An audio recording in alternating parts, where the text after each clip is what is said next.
How's it going, John? You all right? Yeah, not bad, buddy. Not bad. Got a few days off now, so yeah, chilling out. Got the Friday feeling. Oh yeah, you Excellent. get out all the time. That's the trouble. I know the feeling. But so this week, as you know, it's not two blokes on the phone. We're joined by another bloke, and this bloke, myself and John, more so John, have known for quite a while through the world of football, and I'm sure we'll talk about some of the other stuff as well. So, David or Dave, what do you prefer? Whatever's good for you, mate. I'll stick with Whatever's Dave. good for you. That's what I've always known you as. So, Yeah, but I'm Dave, you sure okay? it's been called worse. yeah, a lot worse. But how's it going, Dave? Long time. Well, definitely no seeing real. Last time I saw you, I think might have been the Homeless World Cup in Glasgow or Norway. Yeah, no, Oslo, were you know in Oslo? Yeah, Oslo, yeah. Oslo. And obviously, first time I've spoken to you for a while. But how's things? You okay? Yeah. Aye, not bad. Full of busy, so lockdown wasn't really affected me this time as much as it did the first time. But between work and uni and fitness and everything else, I've been just constantly busy, so it's been all right. Yeah, keeping yourself busy is key during lockdown, I think. But what is it you're studying, mate? Health, physical activity and nutrition. Okay, nice. You might have to refer me on, especially for the nutrition bit. The first two bits I'm okay on, but not so much the nutrition. I've lost, like, January last year I was 22.5 stone. I got 22.7, so I got weighed yesterday and I was 17 stone 9. Wow. So it's kind of it's helped. We'll talk about it, but it's helped massively, like, with me mental health. But I've got a diagnosed eating disorder, so it's been even better because it's been done the right way. No, that's good. That's good. Turned into Gordon Ramsay any day. I am, well, mini Joe Wicks. Yeah, well, I have noticed, mate, on some of the Instagram and Facebook stuff. You know, like some of the. It's definitely making my mouth water when I look at some of the stuff that you're conjuring up cooking. You might have to share the recipes, mate. But mate, definitely, I've sent you them, not a problem. They're, some of the food I look at it and I think, how the hell is this healthy? And honestly, and it is. It's worked a treat. No, perfect. Good to hear. Well done. Cheers, mate. So I think we wanted to sort of wanting to chat to you for a while, Dave, obviously about, all of your particular journey. And I think it's really interesting. And I know we've had quite a few conversations about your journey. And I just think it'd be really interesting, just to, and I'm sure you're well versed at sharing now. Aye, extremely. I just think it'd be really interesting for everybody else that maybe from an outside point of view has heard words spoken about recovery and 12-step programs and stuff, but just a little bit insight into your journey, into where it all started and what that's been like. Aye, no problem. I always I started at the beginning because everybody sees, or a lot of people see addiction and they look at addicts and they say, oh, it's just the drugs. And it started way before the drugs for me. It's like, I was brought up in the care system in Scotland, and we spoke about this, John, but I'm just turned 43 and I've lived in 155 different properties in my life.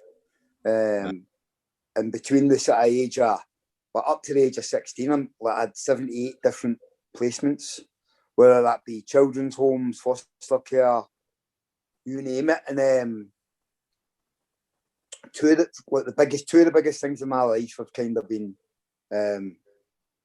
abandonment issues, and that still goes on in my recovery, and it's something that I speak passionately about because it's something that that people don't recognise about, especially addicts, but especially I think when we're in times of lockdown and stuff like that, abandonment, people that suffer with abandonment issues and that. I know a lot of people that have relapsed in lockdown because of that. because they feel abandoned. They feel abandoned by the government. They feel abandoned by recovery, by people that are close to them. And that was something that I suffered with at a very early age. And also, like, I come from the west of Scotland, and anybody that follows football and stuff like that, it's like Protestant, Catholic, Rangers, Celtic. It's just as bad in Glasgow in the west of Scotland as it is in Belfast. If anything, it's probably worse now because of the peace process in Northern Ireland.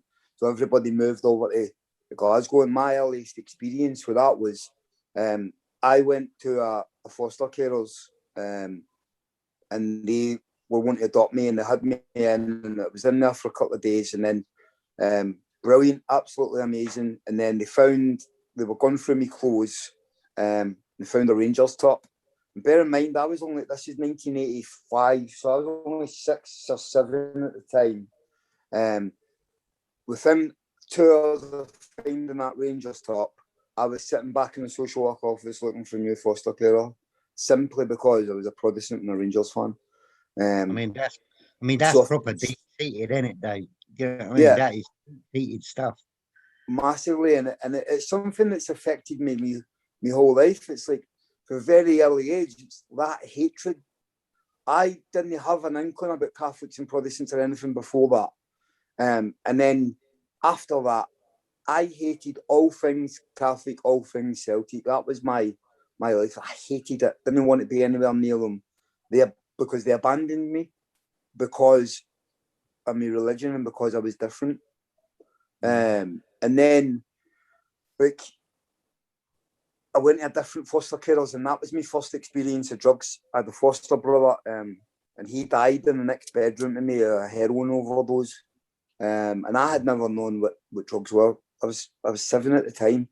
And upstairs, with an upstairs neighbour, and I struggled to speak about this until about 2 years ago, and when it all came out, when I got into recovery, and he took advantage of that situation, and I was physically, sexually, and emotionally abused off of that person for a period of time.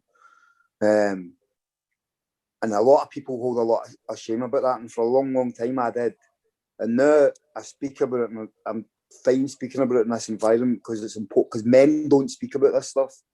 Men don't speak about childhood abuse and things like that, and it's important, I feel, for men to speak about it. And it's why I've kind of wanted to come on this platform, was to talk about that stuff and how as adults we can deal with the childhood stuff, but in the right way. And for a long, long time, my way of dealing with that stuff was drugs. But it wasn't until I got into recovery that I remembered a lot of the stuff that happened to me, because I spent years blotting it out. And my first addiction was food, and it wasn't like food just for the sake of eating. It was with a purpose. I've got a diagnosed eating disorder now, and I've got bulimia, and people look at me and say, well, you're a big lad, how can you have bulimia? And it's like, because people don't understand, people don't get what these things are. And I would save up my pocket money and I'd buy loads of chocolate, and I would go make myself sick, because it changed the way that I felt. And that was what addiction done to me, drugs and alcohol changed the way I felt. So just to clarify, Dave, are you saying you did it for a purpose? Are you saying the purpose was that reward of feeling sick? The purpose was because it took me away from being me. So for that 5 minutes of I bought the chocolate with the purpose of making myself sick, so that I could forget the names I was getting called, the foster boy, the bullying that was happening at school. I had 13 different second names at primary schools. I was called Kusprovich, Lachlan, Kerr, McCormack, all sorts of different names. And then it got to the stage where I would have my name, but then people would still treat me, but well, you're not related to them. Why have you got a different name? So it wouldn't matter. That couldn't change it, and that was my way of changing it. And I found this one foster parents. He was a Polish guy, and he was a prison officer in Berlin prison. And that was the only time I ever felt parental love and felt like appreciated and wanted. And I was due to get adopted off of him and his wife. And the night before the adoption, he came in for work and found his wife in bed with his best mate. Needless to say, he reacted. The ultimate case being, the next morning, I'm off to another foster carers. So I've went through within 24 hours of being adopted and being in a loving family. And I really believe that had that happened, my life probably wouldn't have panned out the way that it did. Yeah, but I mean, that we was that. Yeah, sorry, Dave. Yeah, I mean, I know that Stuart and I have talked about this before, and like those moments in your life, like couldn't be more polarized. Then, you know, we talked about the sliding doors moments in life. You could have gone left, could have gone right, things could have happened differently, and couldn't be more polarized in what you're describing there, really, Dave. You know what I mean? How life can, you know, if that hadn't happened, how different your life potentially could have been, you know. And I just wonder, you know, that must take, I mean, you're talking about, you know, like machine gun firing, so many moments in your life that could have been different, that shouldn't have happened, that even if one of those things had happened to me or Stuart, you know, would have impacted us. But you're rapid fire machine gunning this stuff, like, I don't know how anybody would cope. And I think that's one of the big things that sort of I learned along the way. You know, I've, you know, had my own story, and you know, most people that know me know that I was adopted by my grandparents when I was really, really young. You know, didn't know anything different until later on in life, and you start to figure out things and ask questions. And how come my parents are a lot older than other people's? You know, and you start to sort of figure it out a bit, and then hearing stories, because you know, basically it turns out that I was a victim, you know, of domestic violence at home and stuff like that. And it has an impact somewhere down the line. It's just, it forms your identity, who you are, who you become, and shapes how you start to think. I didn't realize that until later on, but it took me a while to make that connection between my story and other people's stories. So like you're saying in the beginning, Dave, about how if you're looking at someone and you're labeling them, and you know, we talked about labels, you know, and how damaging they are. And you know, we talked about once before, Dave, on one of our videos, about if everybody had to walk around with the worst thing on their head tattooed on their forehead, you know, you'd be treated differently by everybody. But you're carrying that inside, and it's almost invisible until somebody else picks up on it. And just being part of the Homeless World Cup and, you know, stuff like that, and meeting people, you know, with addictions that are homeless, or have mental health problems, and just understanding that basic premise that everybody's got a story. Just stop for a minute and ask that big question, which is what we talked about, you know, last time. Why are they reacting like that? Not what is happening, but why are they reacting like that? And it's probably the best thing that I had to learn, you know, for me, being a member of society, is, well, that guy's reacting like that, but why? What on earth happened to him to make him react like that? You know, I work, you know, obviously at 111. We get calls from lots of different people, you know, with lots of different mental health problems and issues and stuff. And it's really interesting how you have to remember that person wasn't born like that. You know, it's very rare that somebody's actually born with what they're presenting now as an adult, and how they're lashing out and reacting and angry at the world. Something must have happened. I mean, the one thing, Dave, is obviously I've known you through John and Streets Rev and other aspects of football. But I think the key thing for me that is sort of like your resilience, really, because obviously this is the first time I've heard your story. I mean, it's like John said and you said, you know, like if certain things would have changed, would we be talking now? And something that I don't know if you've watched any other episodes, Dave, but I've watched a I kind of couple. sort of through my own lived experiences, I often think that myself is like, what if, and you know, luckily I'm, you know, massively back on track and stuff. But you know, Yeah. I suppose what I'm keen to know, because you know, your resilience, and so what helps you sort of like move forwards and want to passionately talk about stuff like this, or what? I think it's the experience of hitting rock bottom is awful, but it's like, it's how you, for me, it's how I bounce back and how I use that to change the future for the people coming through now. I'm massively passionate about the care system. I think the care system in this country is the most effed up and flawed system that we have. You can go on about benefit systems and everything else, but the care system in this country is horrendous. And even now, well, I grew up with a major chip in my shoulder with social workers. And one of my best mates and closest confidants in recovery now in Liverpool is a social worker. And I never, ever thought that I could like a social worker. I mean, literally, in the past, I've met people who've told me they're a social worker and I've walked away from them. And now that I'm at a certain point in my recovery and age, I can kind of see it's like, there is, like every profession, like every life situation, there is good apples and there's bad apples. But I think one of the key things that happened for me, and all my life was I wanted to be was loved. Even now, it's still the same. It's like, and I think it's the same for everybody. We want to feel loved. We want to feel appreciated. We want to feel part of something. And for me, that misconception was about the perfect family.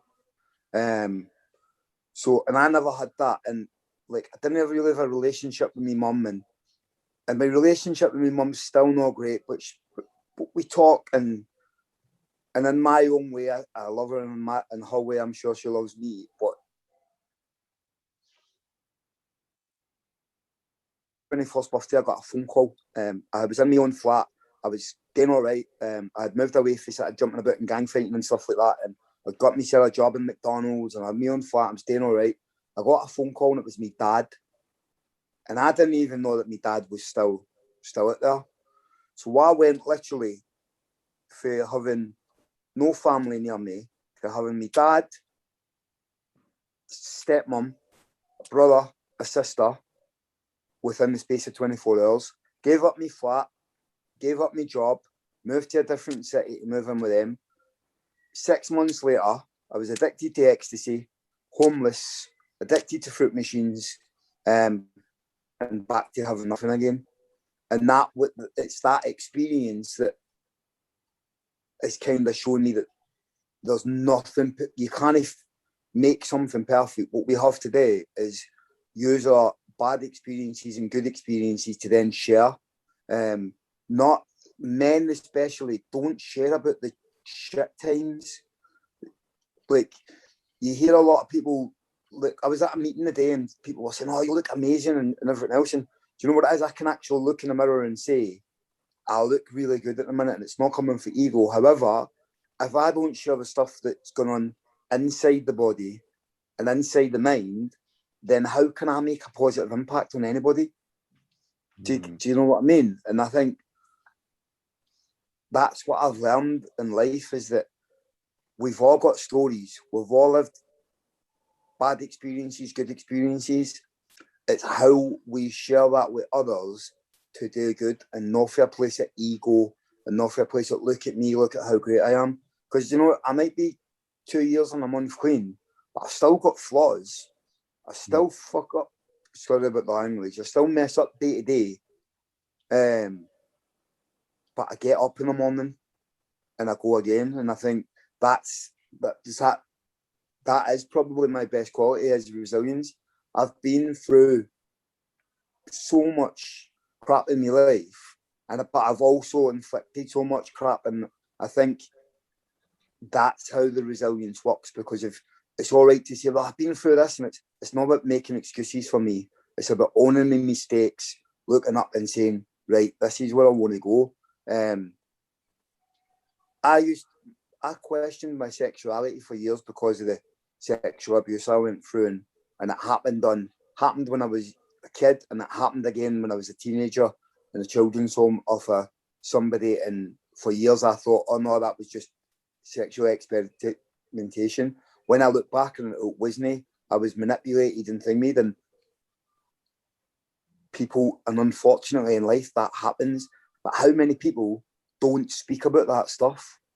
Yeah, How many there's people just too much stuff in there, Dave, that's just taboo. That we just don't want to talk about. You don't want to, like, I call it the blind spot. You know what I mean? That little place in the dark room in the corner that nobody wants to shine a light on because it's just too difficult for everybody to confront. They don't want to deal with it. It's just too hard for them, even if they haven't experienced it. It's just too hard for them to want to even talk about it. Just pretend it doesn't exist. That's the best thing we can all. We all know it exists, but let's not bother talking about it. And that mentality is what creates the problem, because people then go, well, nobody wants to talk about it. Nobody wants to hear my shit, whether it's small scale or big scale stuff like you're talking about. Just nobody wants to talk about it, Dave. I'm curious as to, when you talk about rock bottom, what was the trigger? What was that moment that you went, that I need to change, you know? What triggered that? Sniffing cocaine in the kitchen when my daughter was in the bedroom. Wow. Being that person that I swore I would never be. I've got an 18-year-old son who I love dearly, but I'm lucky if I've seen my son about 20 times. And that, to me, is the person that I was trying to avoid being my whole life. We talk about poignant moments. There was years before I got into recovery, 2003, I went to bed on Christmas Eve. I'd been on a heavy session and woke up on Christmas Day with a lump the size of a golf ball at the side of my neck. Being who I am, I used to think, oh, it's because I take all these E's and my teeth are rotten and I hate the dentist. And I left it for months. And April 2004, I got diagnosed with Hodgkin's lymphoma. Same month, my granddad got diagnosed with non-Hodgkin's lymphoma. I get really emotional and passionate when I talk about my granddad. That man, I spent 6 months with him, and that man told me then that one day I would wake up and decide it was enough, and that I would go to university and that I'd be helping people that had been through exactly what I've been through.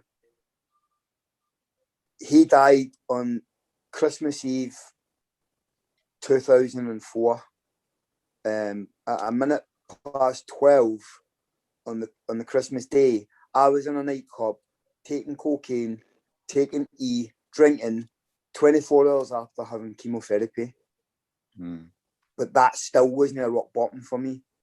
That was me just mourning, that's what I said. And it took several years, and I got another period in recovery where I got 2.5 years clean. But I wasn't in recovery, John. I was going to meetings and I was talking in meetings, but I wasn't living it. Whereas, do you know what I mean? I was like, they say fake it to make it. I was just faking it to look good. That's my reality. And that's when I got involved with like the England stuff with the Homeless World Cup and got all these opportunities. But in reality, inside, the abuse stuff, none of that came out. I still ran away for that. And then fast forward, 2019, just one day, Megan was in the bedroom and I'm sniffing coke and I've got people in and I'm thinking, nah, it's time, man. And I got an opportunity to go to rehab and I've never looked back since. And you know what, Dave, was really interesting. Sorry, Stuart. What's really interesting about what you just said is I knew you prior to 2019. Yeah. And I knew none of this shit about you. No. And that's what's really, really interesting. You think, if somebody had said to me then, "Oh, you know Dave McCormack?" I'll go, "Yeah, I know this guy. This is what I know about him." No, this is what Dave wants me to know about him. Yeah. This is what Dave wants me to see. Yeah. And I think that's the interesting part, Dave. That I knew you prior to all of that, and that you still hadn't hit that moment yet, and yet I wouldn't have known for toffee that's the situation, that's what's going on in the background. And I think that's the important thing, that everybody has to go through that's what everybody, I think, out there in the general public would understand, that Yeah. when you get into 12-step program, and obviously Stuart shared about his own gambling addiction and stuff, there's got to be a moment, when you decide. It doesn't matter, you can know all the information, and etc., etc., and we sort of quoted it last week. It's the biggest journey a man has to take is the 18 inches from his head to his heart. And it's in here, you knew it clearly from in hindsight looking back, but in here it hadn't hurt No. enough, hadn't got to that moment when you go, oh shit, and you need that sort of epiphany moment. And I'm really glad that you were able to find that moment. And it's interesting, isn't it, because most people are formed and shared and have been formed by the experiences in their life. Yeah. And yet, like Stuart quite rightly said, would I know you if you hadn't have been full of that? I would never have met you at the England Homeless World Cup stuff. Yeah. I wouldn't have met you at these things. We wouldn't have got to know each other.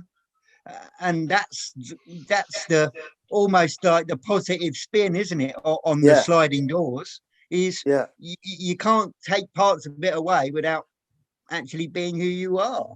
I probably sort of like during my sort of process, Dave, really like I remember it. I mean, me and John speak about this a lot in Oslo, like near the palace, the world's steepest hill. To get like back to the hotel or hostels or wherever we were stopping, and we talk about it quite a lot. And I remember, like Johnson's made a good point about those bits that I suppose I wanted him to know, and I was that was that good guy and bad guy scenario. Oh, Stu, you said this shit before, blah blah blah. But I kind of felt like the good guy on the whatever side of the shoulder it was wanted to sort of really tell John and reach out. And that was like the curveball for me of sort of that change and that moment. And my rock bottom really was sort of, I think we all, like you said, you've referred to your person of influence. My main one's my nan. And I mean, I'm not going to go into great detail out of respect for my nan, because she's kind of made it clear to me not to sort of disclose stories. But upsetting, like you said, people of influence, or even taking words of inspiration. That was my moment, really, because as you know, Dave, I've got 2 kids, and I try everything I can, like I know you do, for our children. And I'd like to think, John, I'm John's adopted son. Hey, don't forget, we are both average middle-aged blokes. No, I still can't get over that, mate. But I mean, from my point of view, Dave, it's like, I mean, like I said, I didn't know half of this, and the fact that you've been so open, it's definitely helped me, and I think it's reaffirmed my journey. You think to yourself, what if all the time? But currently, when I go on social media, you've either got a new pair of Adidas trainers. I thought I like my Adidas. I thought I like my Adidas trainers, but I was like, you're next level, mate. You're like, I've got 90 pairs of trainers. It's ridiculous. Yeah, I thought to myself, I like Adidas, but I thought this man's like well and truly like Champions League you've World Cup winner trainers, and going to uni and you're impacting people. And I mean, I know for a fact, and I'm probably speaking for John, you've impacted us in this chat, and I'll be very, very sort of. Yeah. I mean, Dave, I've got one quick question for you, really. Yeah. Which is, if someone is going through that journey now, and it's almost, another way of saying, what would you say back to yourself, like, I don't know, 10, 20 years ago?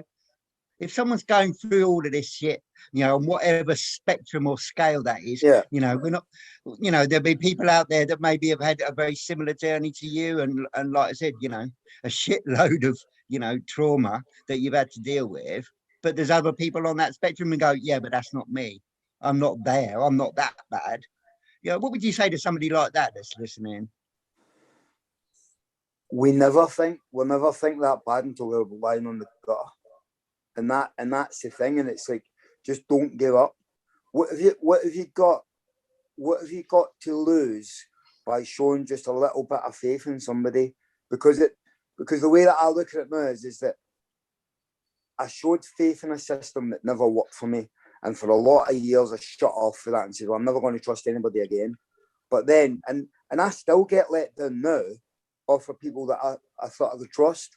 However, I've got a group of people in my life who are really close friends in recovery.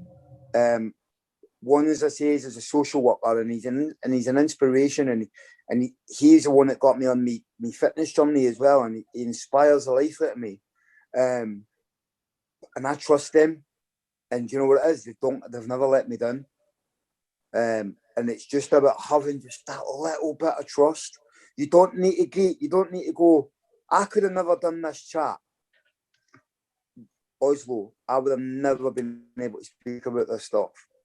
I would have never been able to be open and honest.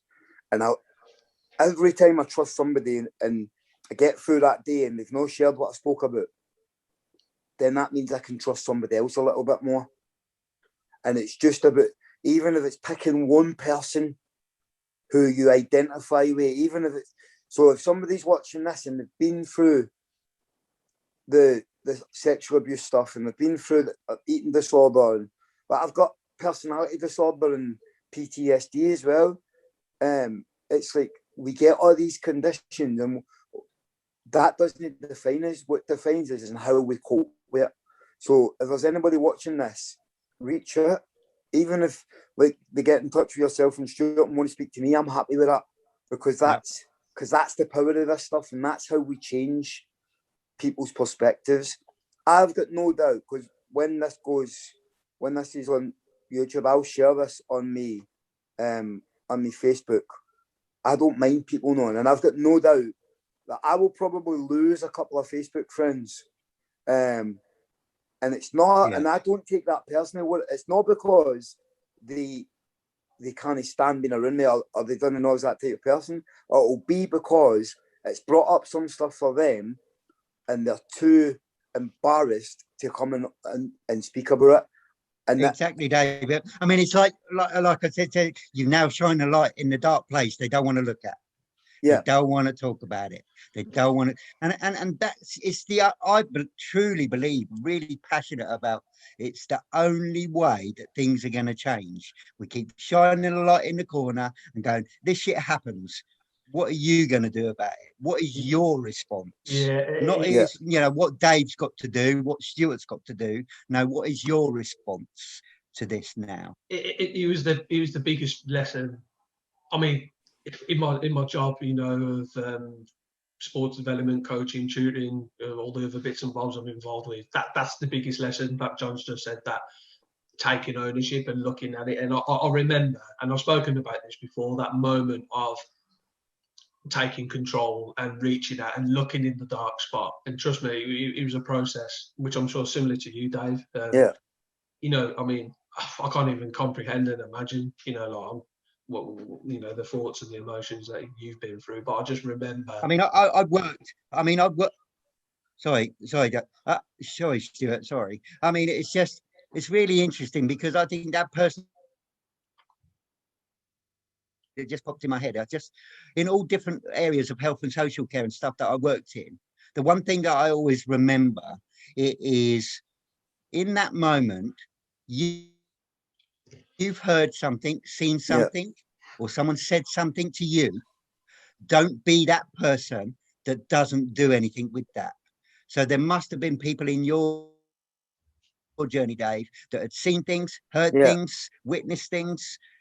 I was just always mindful, and I still am to this day. If I got that gut feeling and someone shines a light in the corner and goes, this happened to me, reach out, support them, report it, do something about it, you know what I mean? In the sense of, if, because you're going to be that person that they're reaching out to. They're waiting for you to respond. How are you going to react? What are you going to do? Are you going to run away in horror? Are you going to reach out on their behalf and be their advocate?